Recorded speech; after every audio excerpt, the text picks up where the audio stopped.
Hello বন্ধুরা, তোমরা সকলে কেমন আছো? আশা করি সকলে খুব ভালো আছো, আর আমিও খুব ভালো আছি। তা বলো, এই পুজো কার কার বাড়িতে হয়?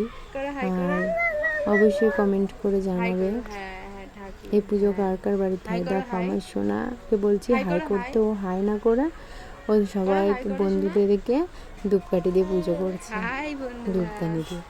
তাহলে ভাবো, ও সারাক্ষণ শুধু এই ধূপদানি নিয়ে পুজো করে বেড়াবে, নিজে নিজে উলু উলু দেবে। এবার চলে আসলাম পুজোতে। তো বন্ধুরা, বলো কার কার বাড়িতে এই পুজো হয়, অবশ্যই কমেন্ট করে জানিও। আর দেখো, এখন আমি পাঁচালি পড়ছি, অবশ্যই চ্যানেলটিকে সাবস্ক্রাইব করে দেবে।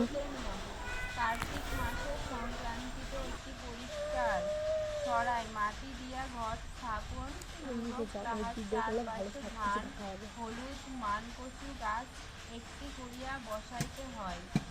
সরিষা, মটর, কুশনি, কলমি ও 5টি ছোট বটের ডাল দিতে হয়।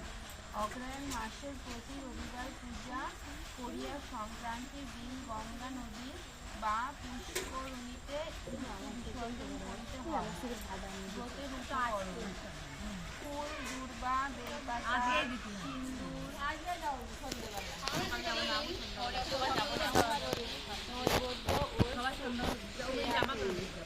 ব্রতকথা।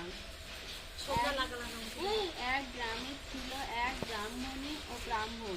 সকালবেলা যাওয়া কাটাতো জীবন। পূর্ণ ঝুম্ন তাদের 2 মেয়ে ছিল। পিঠে খেতে ব্রাহ্মণের মনে স্বাদ হলো।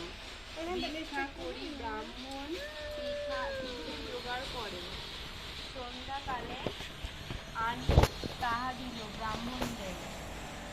রাত্রিরে ব্রাহ্মণী পিঠে করিতে লাগিল। গৃহস্পার্শ্বে বসি বামুন গুলিতে লাগিল। পিঠে তৈরি হলে বামুন বসিল খাইবে। ব্রাহ্মণী আনিয়া পিঠে দিল তার পাশে।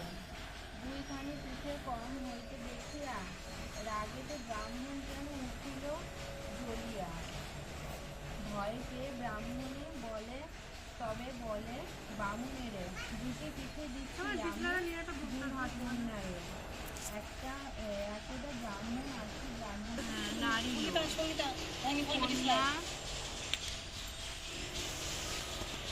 কন্যা 2টি লয়ে দ্বিজ পথ বাহি যায়। হাঁটিতে হাঁটিতে শেষে দুপুর গড়ায়। ক্ষুধা পিপাসায় কাতর হইল কন্যার দল। ক্লান্ত হয়ে বসে তারা বৃক্ষের তলায়। অবশেষে কন্যা 2টি ঘুমিয়ে পড়িল। বামুন সুযোগ পেয়ে সেই স্থান ছাড়িল। নিদ্রাভঙ্গে কন্যাদ্বয় তারা বৃক্ষের তলায়। অবশেষে কন্যা 2টি ঘুমায়ে পড়িল। লাগিল ভাবিতে, কোথা পিতা বলি তারা লাগিল ডাকিতে। উম্ন বলে, বাবাকে বুঝি বাঘেতে খেয়েছে। ঝুম্ন বলে, পিতা মোদের ত্যাগ করে গেছে। পিঠে খেয়ে ছিনু তো মোরা সেই ক্রোধ বসে। নিষ্ঠুর মোদের পিতা দিল বনবাসে। প্রভাত হইল, নিশি হইল সকাল। পিঠে খেয়ে 2 বোনের এতেক জঞ্জাল। কোন দিকে যাবে তারা লাগিল ভাবিতে। ঘন ঘন চারিদিকে দেখিতে লাগিল। পথে যেতে যেতে তারা দেখে কিছু দূরে কতগুলি মেয়ে সেথা কিবা পূজা করে উম্ন।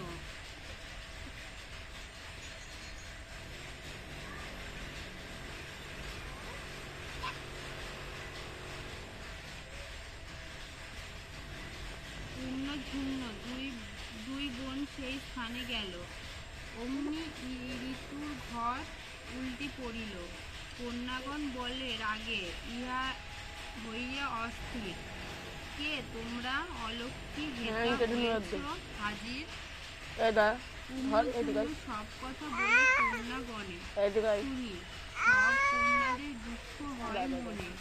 কন্যাগণ বলে, তবে শুনো মন দিয়া, দুঃখ যাইবে ঘুচিয়া। পুণ্যজন্য শুনি তাহা তরা স্নান করে। কন্যাগণ সঙ্গে যায়। বর দাও, সব ইচ্ছে যেন পূর্ণ হয়। ঘট লয়ে দুই বোন যায় গৃহপানে, গৃহে আসি দাঁড়াইল বাড়ির উঠোনে।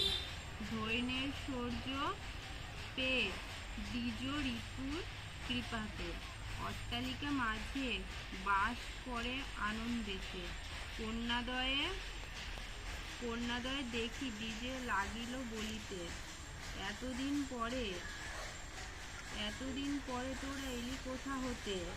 পিতৃবাক্য শুনি কন্যাদয় অভিমানে, বলে ধনী হইয়াছ মোদের কারণে। ঋতুব্রত করি মোরা অতি ভক্তি ভরে, তাই তুমি রহিয়াছ সুখের মাঝারে। অতএব ঋতুব্রত করো ভক্তি ভরে, শোক দুঃখ রোগ ব্যাধি রবে না সংসারে। এতক্ষণ ব্রাহ্মণী তার গৃহ মধ্যে ছিল, কণ্ঠরব শুনি মাতা উঠানে আসিল। মাতৃস্নেহে কন্যাদয়ে লইল ব্রহ্মেতে, আনন্দে অশ্রুতে বক্ষ লাগিল ভাসিতে। কন্যাদয় বলে, মাতা করি নিবেদন, ভক্তি ভরে ঋতুব্রত করহ পালন। শুনিয়া ব্রাহ্মণী তাহা অতি ভক্তি ভরে, ঋতুব্রত করে সবে প্রতি রবিবারে। ঋতুর কৃপায় সব দুঃখ দূরে গেল, দরিদ্র ব্রাহ্মণ রাজ ঐশ্বর্য পাইল। উম্নর বিবাহ হইল রাজপুত্র সাথে, ঝুম্নর বিবাহ হইল মন্ত্রীপুত্র সাথে। যথাকালে ব্রাহ্মণের এক পুত্র হয়, রূপবান ও গুণবান সর্বগুণময়। সবে মিলি ঋতুব্রত করিতে লাগিল, দিনে দিনে ধনের শৌর্য বাড়িতে লাগিল। যেই নারী এই ব্রত করে ভক্তি ভরে, অভাব রহে না কিছু তাহার সংসারে। ভক্তি ভরে ব্রত কথা যেই জন শোনে, রোগ শোক দুঃখ তার রহে না ভবনে। ঋতুব্রত কথা হেতা হইল সমাপন, সবে মিলি কর সবে শ্রীহরি স্মরণ। অতএব ঋতুপূজার ব্রত কথা সমাপ্ত।